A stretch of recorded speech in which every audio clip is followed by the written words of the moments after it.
मुलीचा बालराज झालं. माझं 10वी पर्यंत शिक्षण संस्थेतच झालं. त्यानंतर पुढे त्यांनी मला 2 वर्षाची संधी दिली.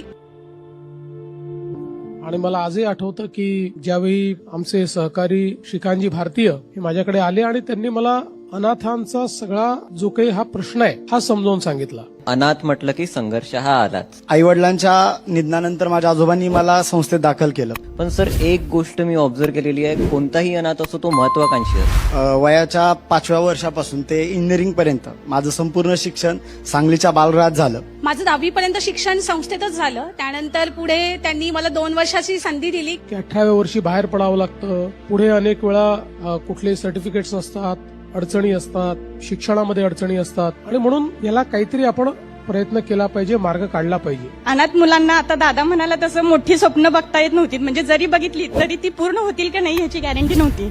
आणि जरी आम्ही स्वप्न लहानपणी बघितली असली तरी ती सगळी ब्लॅक अँड व्हाईट होती. आणि आम्ही चर्चा केली आणि ही चांगली सूचना त्यांनी आणि श्रेया वहिनींनी दिली की आपण जर अनाथांकरता आरक्षण ठेवू शकलो तर त्याचा एक मोठा फायदा आपल्याला निश्चितपणे मिळू शकेल. आणि आपल्या सगळ्यांना माहिती आहे की ज्यावेळेस आपलं संविधान भारतरत्न डॉक्टर बाबासाहेब आंबेडकरांनी तयार केलं त्यावेळी त्या संविधानामध्ये त्यांनी एक तत्व टाकलं, इक्वॅलिटी ऑफ ऑपॉर्च्युनिटी, संधीची समानता.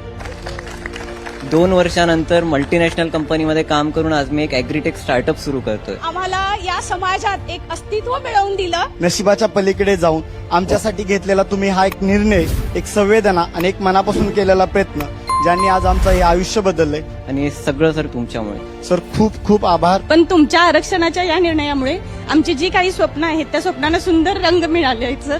त्यामुळे तुमचे खूप खूप आभार. तुम्ही दिलेल्या संधीचं आम्ही नक्की सोनं करू सर. आणि हा शब्दच आज द्यायला आलोय.